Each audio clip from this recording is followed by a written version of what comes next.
আজকে আমি বাদাম দিয়ে লাল শাক আর রসুন দিয়ে বাদাম দিয়ে লাল শাক আর লাউ পোস্ত করেছি, সেই দিয়ে ভাত খাচ্ছি। দেখাচ্ছি, লাউয়ের মধ্যে বড়ি আছে। ভাত খাচ্ছি, গরম ভাত নিলাম। আর এই গরম ভাত নিলাম, শাক নিচ্ছি।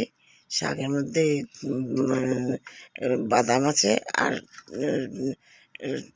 রসুন রয়েছে, রসুন কুচি কুচি করে দিয়েছি আর বাদাম দিয়েছি। আর কাঁচা লঙ্কা নিয়েছি আর লাউ পোস্ত করেছি, লাউ পোস্ত নিয়েছি।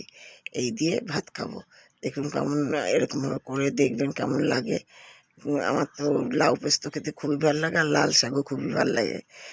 মাঝে মাঝে আমরা করি, লাল শাক দিয়ে করি আর লাউ পোস্তও করি মাঝে মাঝে। লাউ পোস্ত লাল শাক দিয়ে খুব সুন্দর লাগে, লাল শাকটা খুব ভালো লাগে। এবার লাল শাক দিয়ে খাচ্ছি, এবার লাউ পোস্ত দিয়ে খাবো।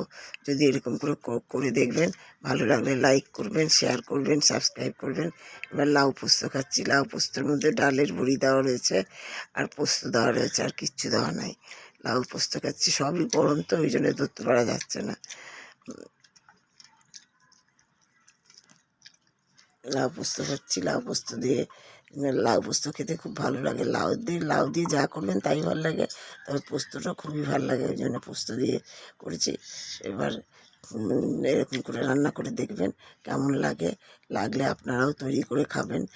খেয়ে কেমন লাগছে জানাবেন। সাবস্ক্রাইব করবেন, শেয়ার করবেন, লাইক করবেন। এবার রাখছি।